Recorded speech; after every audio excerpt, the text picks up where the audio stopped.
Bismillahirrahmanirrahim. Esselamu aleyküm. Aziz, muhterem ve süyümlük Şarkı Türkistanlı qarindaşlarım. Men yeni karşımlara çıktım. Zeriktirip koygan bolsam bu okuygaysizlar. Aslında men bu temini ötken yılı hükümetde krizis yüz beripatkan çağda hazırlap dikenmen. Tezislerimden qaraganda, ama keyin nemişkidir sözleşten vazgeçip, yani zerikip bunu sözlüm ettim. Bugün yine şu bultuqi ahvalga okşaş bir hava esivatıdır. Bu hava hükümetni qayta teşkilleş, xalq saylimi deydi. Qandaqdır bir xalq qapalıqı var. Endi biz bugün muşu zörüriyet bilen xalq zade nima bu xalq? Bunu aydınlaştırış için bu temini sözleşke doğru geldi. Körüvatqanlardek mevzu xalq namının suistimal kılınışı.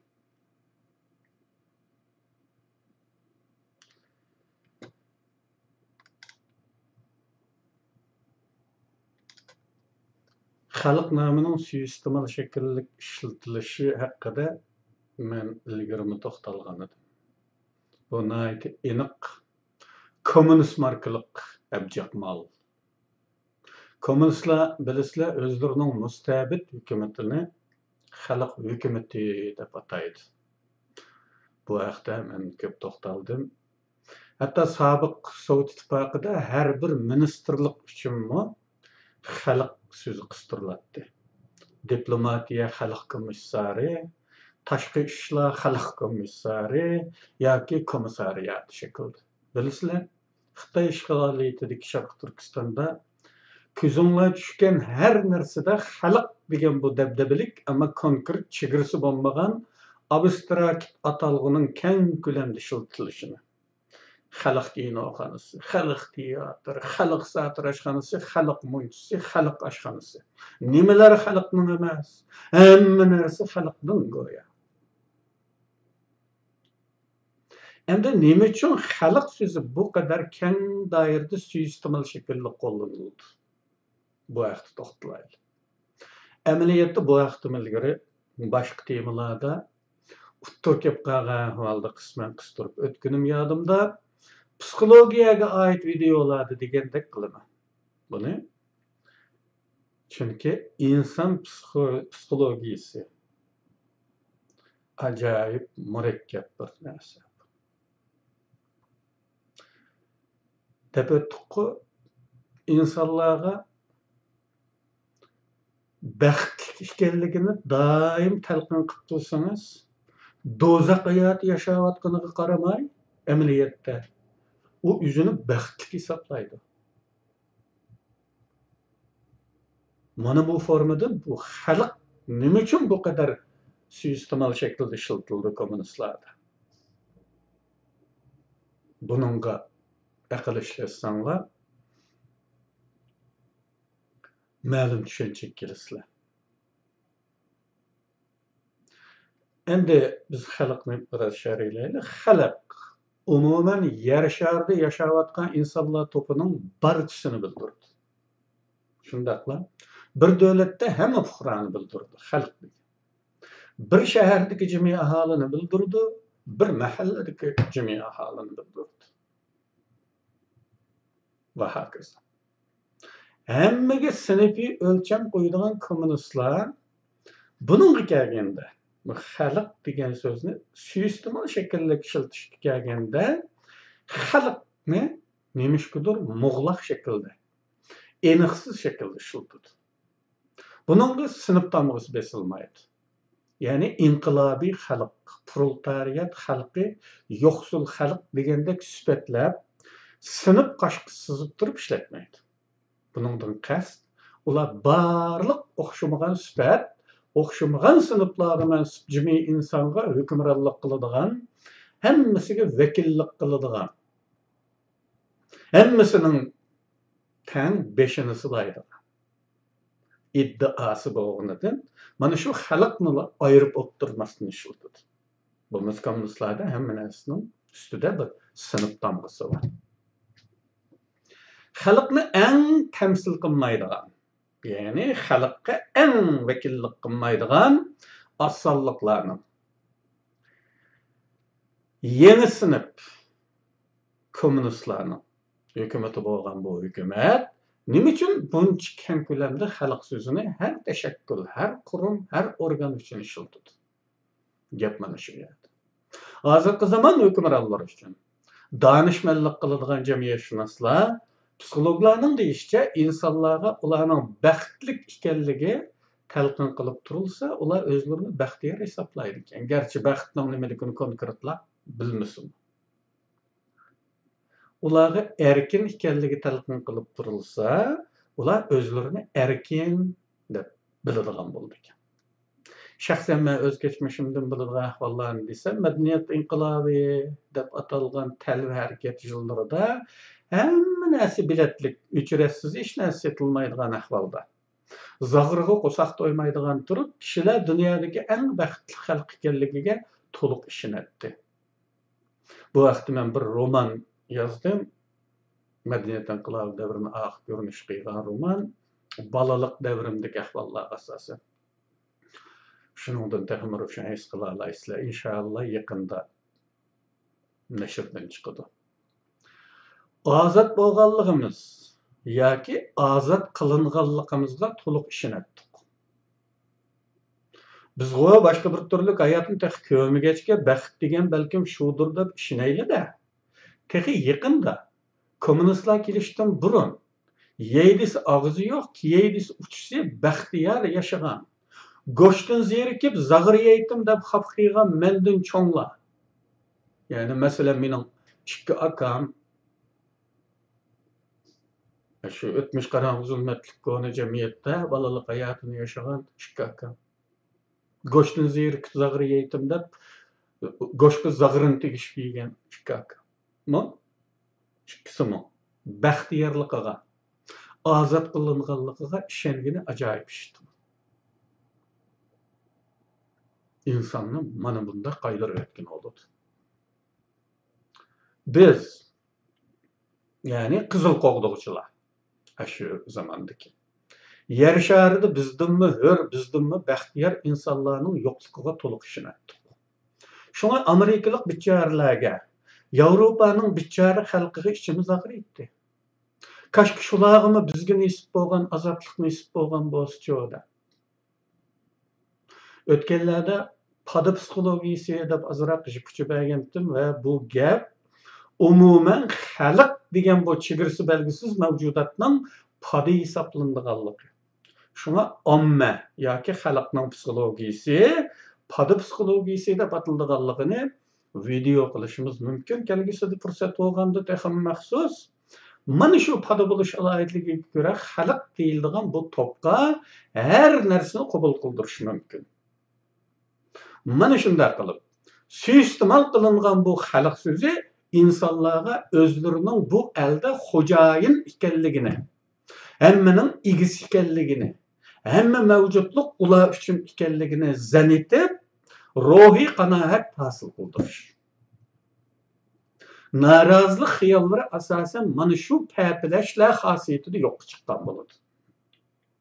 Shunlashdan biror odam hukumatga qarshi chiqsa, bu hol hech kim tarafidan qabul qilinmaydi. Qilchilik hisdoshlik qozonolmaydi. Xalqning hukumatiga qarshi chiqilamdi. Xalqning tursa, xalqninkin ag'dirib yana qanday hukumat quradi? Buningdanmi obdan hukumat bo'lmaydigan tursa. Xiyol bu. Qarshi chiquvchilarning nurg'uni Eğer anlık emas, istihilik karşı çıkıcı olsa, o mu öz yüzüge. Halk hükümetiga qarşı çıkıvatıman. Bu bir günah bu. Bu keçirilmez. Deydigan bir korkunuç bilen köp vallada öz özüge hay verip qarşı çıkış hiyali ameliyatga aylanmayla öz özünü bezlep yo'qolib qoladi. Bu sözünü suiistemal şekilde kullanıcılarının hemmesi bunun psixik önümünü obdan bilidi. Şunu bunu öz niyetlerini pədiləşdiki en mühim ve önümlük vasıta sütüdü kullanır. Pada psixologiyasının körsetkinigi oxşaş, xalq deb atılavatkan bu top, hiç kaçan özleri bu haqda astoydil oylab ko'ray demeyle, xalq dese xalq debla ketaverdi. Bu xalq zodi kimlar? Konkretlashtirish, amaliylashtirish, siniqi ilib berish hech kimning yodiga kelmaydi.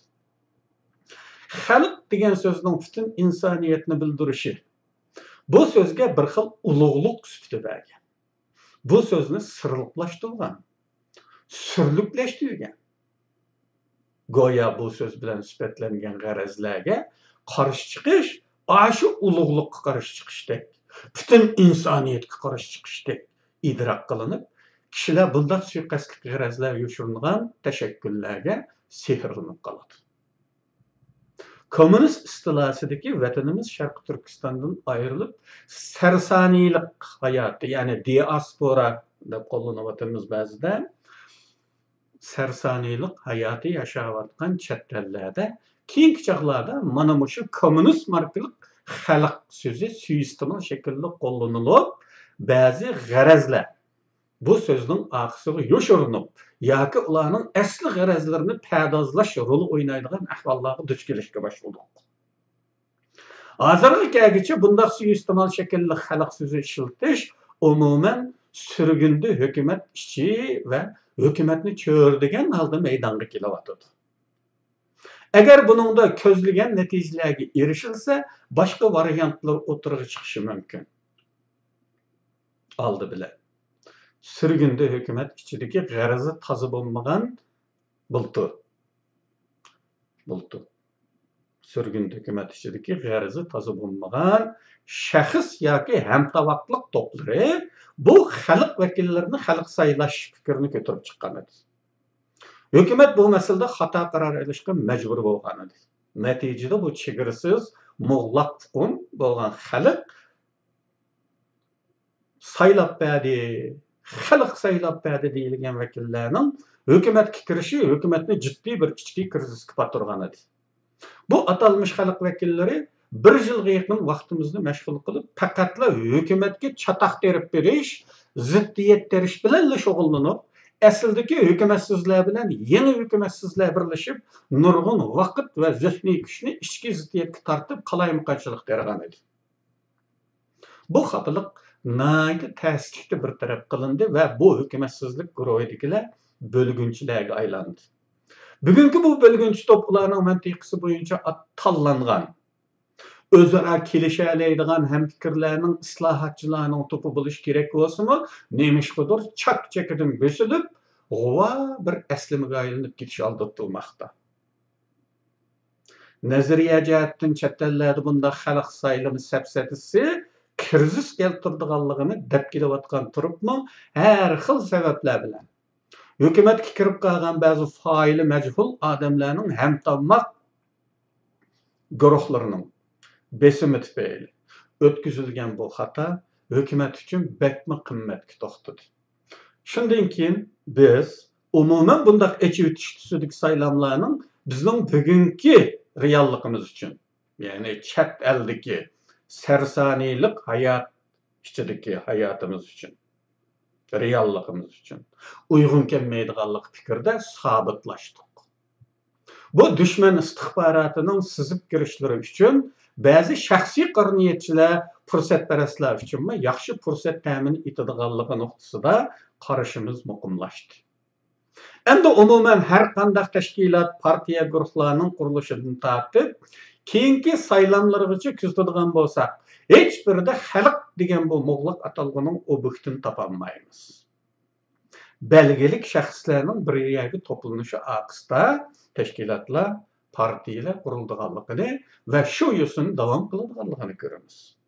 Hatto bu arboblarga bu xalqni suiiste'mol qilish aqlini ijod qilib bergan kommunistlarning o'zini desakmi, ularning dastlabki qurilishi belgilik sondagi odamlardan iborat bo'lib, deylik Xitoy kommunistlar Xalqaro kommunistik internasional tarafidan yaratilgan ikki kommunistning tashkillashi bilan 12 odam tarafidan qurilgan.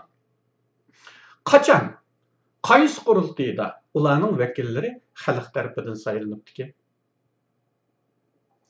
Bu hatto demokratiya sharoitida shundoq. Demokratik davlatlarda saylanga tushadigan partiyaning a'zolarini xalq saylamaydi. Bir-biridan chekib, shartlari to'g'ri kelganlari qabul qilindi. Hukumat saylamida xalq deyilgan bu mavhum mavjudot o'zi xohlagan odamni emas, shu partiya tarafidan belgilangan nomzodni saylaydi.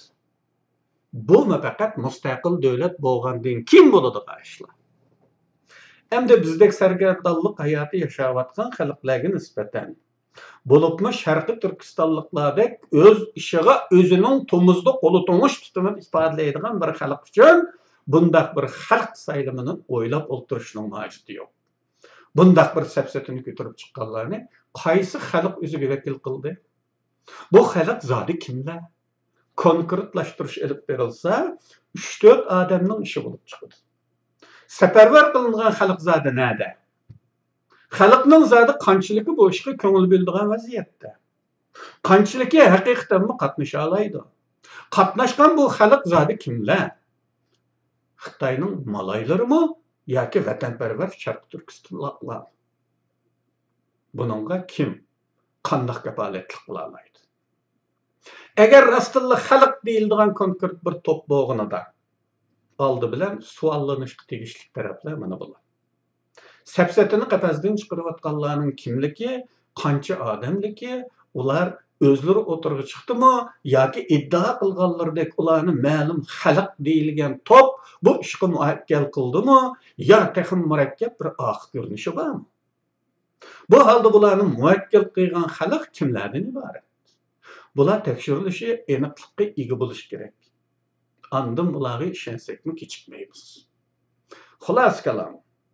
Xalq suiiste'molchiligi biz, ya'ni Sharq Turkistonliklar uchun yangi mal emas. Bu bir asrga yaqin vaqtdan beri beshimizdan g'irtayotgan barliq o'yinlarning vositasi bo'lib kelayotgan abjiqi chiqqan ko'nimal. Shunga qarindoshlar, bu so'zdagi jaziba, bu so'zdagi mavhum ulug'liq suri sizlarni esan kiritib oldi bilan savolliq nazarda kuzatish, tekshirish, mulohiza qilish elib berib, andan qaraversanglar bo'ladi. Bundaq asan dushmanning depoga usul o'ynavermaydi. Bundaq umumiy saylam orqali bir tashkilotga to'planish, bir liderga bay'at qilish fikrining jazibasi ozdirish kuchi azaldan ishbuzarlar tarafidan yoki ularni yo'llantiradigan xo'jayinlar tarafidan e'tibor bilan qarilib kelayotgan bir ish. Shunga bu tashabbuschilarga qahramonlik, oq niyat, xalqning g'amguzari unvonini qozondiradigan qisqa yo'q. Bu jihatdan qarasangiz, shaytonning metodini ko'rgandek bo'lasiz. Shaytonmi eng jalbkor vositalardan foydalanib ozdirishni ishga tushirdi emasmi? Pul, chiroyli qiz, martaba. Bu xalqchil, umumliqchi arboblarning yillardan beri mushu sayyorada yashab kelayotganligini esimizga olgan chig'imizda bugungacha bu apandilar va xonimlarning qayerda, qaysi ambarda besilib qolganligini so'ramay turolmaymiz. Acaba bundaq birlashma bugun shu qadar zarur bo'libdi-da, tarixning qaysi paytida bu qadar zarur emasdi? Hatto bu ulug'vor tashabbuschilardan ba'zilari birdan bir lider bo'lgan chaqlar bo'lgan-ku. Acaba shu chaqlarda nima qilgandingiz? Bundaq parlamentchilar, kengashchilar o'xshash bir g'araz bilan harakat qilmoqda. G'arazlari texnik keng ko'lamda terib beran bo'lish. Bu faqat dushman uchun fursat qozondiradigan, hech qachon ko'zlangan natijani bermaydigan bir xil utopiyalik tashabbusdir. Ilgari men bundaq dabdabalik birlashish cho'qqanlari, hamkorlik shuarlari haqida maxsus to'xtalgan. Tarixdan misollarni bergan edim. Barliq kep bolgan teşekkürlerini birleştiriş fikri aqıllık emas. Bundaq birleşişler hiç qandaq bir davrda, hiç qandaq bir milletde muvaffaqiyetga ilib bağlan emas. Fakat düşmanlar için fırsat kazandırış, siyasi fırsat beraslar, siyasi yançıqçılar için fırsat kazandırış rol oynagan. Sokunup girişler için yoçuq təminleydigan intayin xatarlik bir qılık. Bu haqda ilgari men maxsus videoda kitapta ve kitapның ma'lum bir maqolada to'xtalganim uchun bu yerda yana takrorlab o'tirmay. Bundaq sertifikatlarga ishonishdan burun tashabbuschilarning kimliklarini, o'tmishini so'roqlab ko'rmak texim to'g'ri bo'ladi. Qarindoshlar, da'voning huddigarlari bo'lib olgan bir to'p o'zlarini paganchi tangirlar bilib kelayotgandi. Tangirga aylangan ular. Bir to'plarda her kaçan şular işinin başında. Her kaçan şulardan başka bir adam yok. Hatta bu monopolluk, bu kontrolluk yeni bir adamlarının oturup çıkışını mı çekler geldi? Bu tanrılar tarafından. Hazır bugünkü gelgende Olympus'takının jalibkarlık tüvellep gitti. Olympus'un tanrıları cüdümekte. Zeus'un gazabına uçrab Olympus'tan haydalgan tanrılar şu anda yeniden tirilish, burunqi jazibasini tirildirish ko'yida. Yengillari Olympus'un çöküşünü fırsat bilib tanrı bo'lishga chachlaramoqda. Pagallarning vaqti o'tdi. Endi ular ilgiriki jazibalarga qayta erisholmaydi. Chunki tarixning chaqi keyniga yanmaydi. Yengillarini baza topolmaydi. Bugün söhbetimiz müşafikçi olsun. Hemmenlağa Allah'ın amallık dileymen. Niyet kıygan yaxşı işlerimlerde Allah sizlerini muvaffak kılsın. Hoş.